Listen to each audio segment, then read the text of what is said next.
My mom saw the two people covered in blood. It was horrible. On August 7, 2016, in Kansas City, United States, a tragedy occurred at Schlitterbahn Water Park.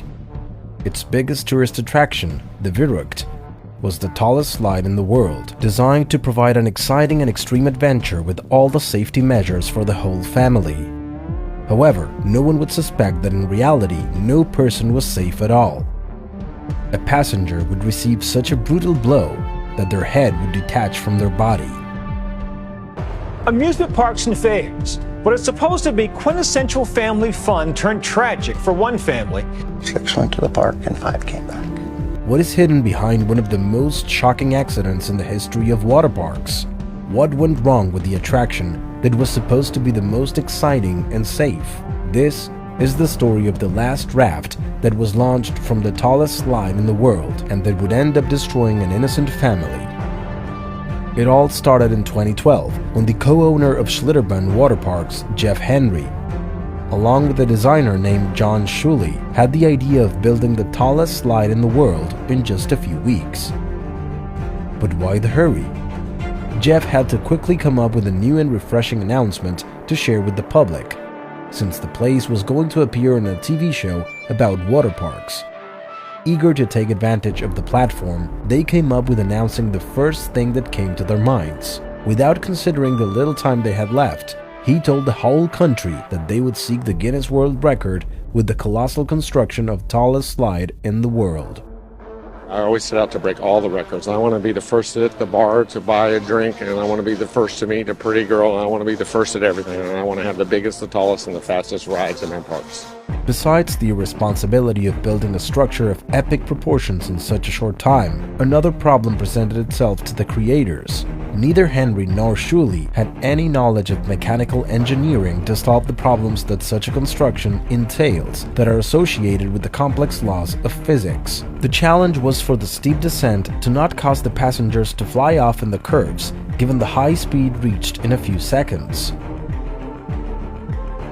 If the raft had someone small or light, they would not be able to stay within the slide lane. Unfortunately, these businessmen were very familiar with the laws of the state of Kansas, which did not require any credentials to carry out this complex operation, and did not require an official inspection for its operability. This faulty management would end up in a colossal tragedy.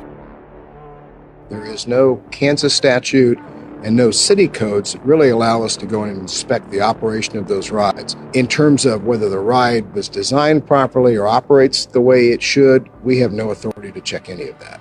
Do you know who does in Kansas? No one. Schlitterbahn was a family franchise owned by the Henrys, who at that time owned 5 parks in the United States, located between Texas and Kansas. Their first park was opened in 1979 by Jeff. Annually, it welcomes millions of visitors who seek to escape the high temperatures of the summer. Not only does it offer slides of various types and sizes, but there are also artificial rivers and huge pools to spend the day with family. There is fun for children and adults who can relax in a bar while the children play with the peace of mind that the parks are extremely safe for all ages. Or at least, that's what they thought until that fateful day of August 7, 2016. On the television show, even the creators expressed doubts about the functioning of the slide. We really didn't know whether we were going to survive it or not. And we didn't know whether we had it figured out or not. Despite all the doubts of irregularities, they were able to build a structure 169 feet tall in just a few weeks. Verrückt, which means insane and crazy in German, became the tallest water slide in the world. To get an idea of its height, consider that the structure is taller than Niagara Falls. The descent is so steep that it can reach speeds of over 62 miles per hour. The last test carried out before its inauguration will be the prelude to the tragedy that would occur 2 years later. All right, boys. Kiss it goodbye, man.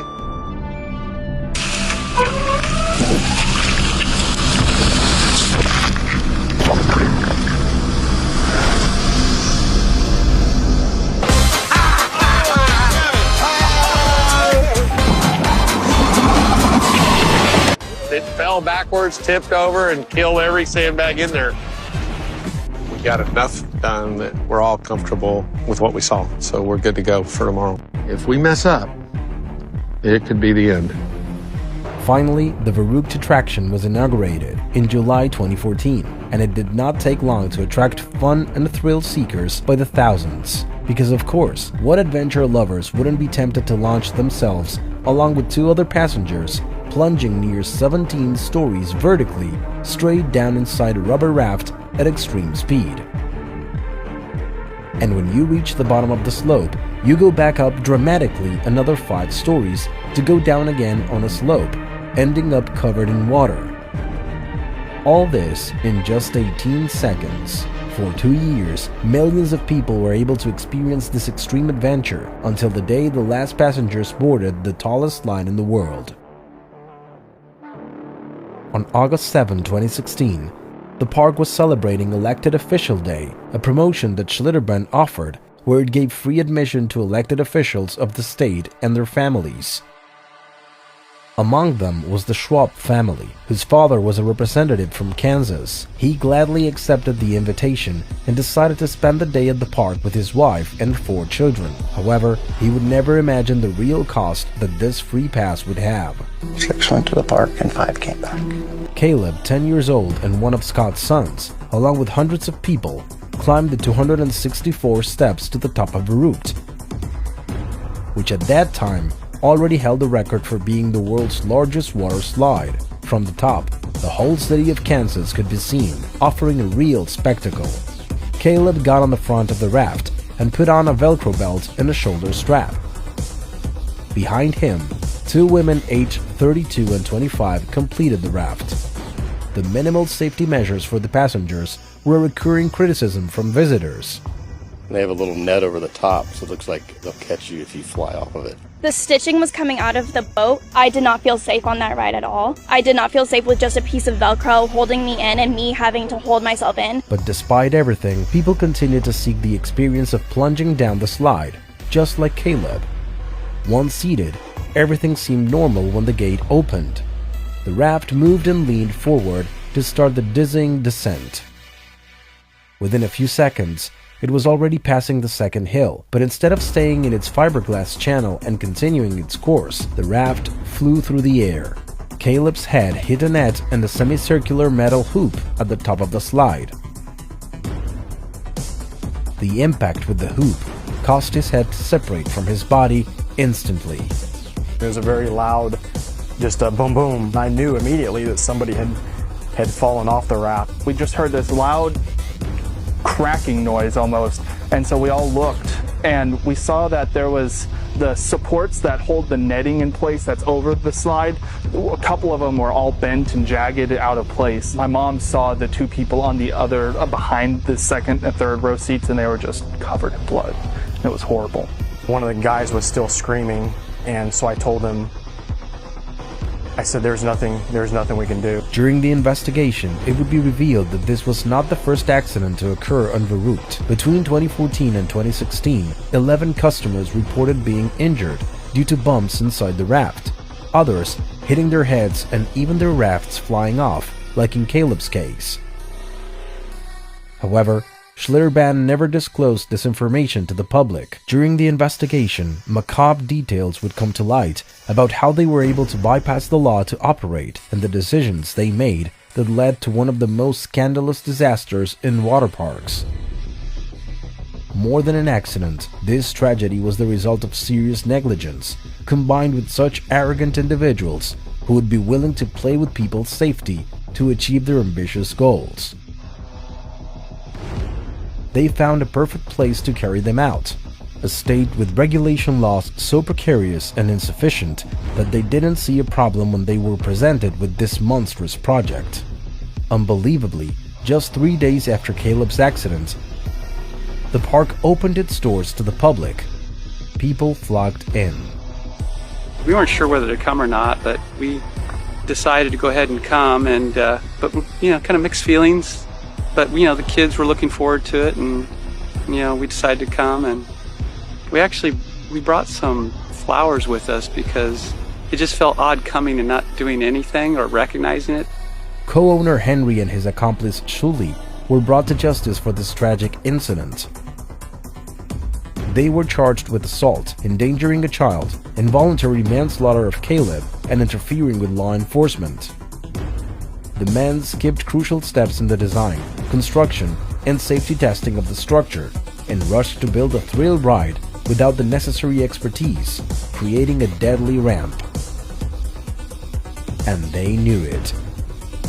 They have all been completely wrong. Every bit of advice we've been given from the brightest brains and the smartest engineers, mathematicians, just have not been correct. But the law once again fails the victims. A judge dismissed the charges against the two men.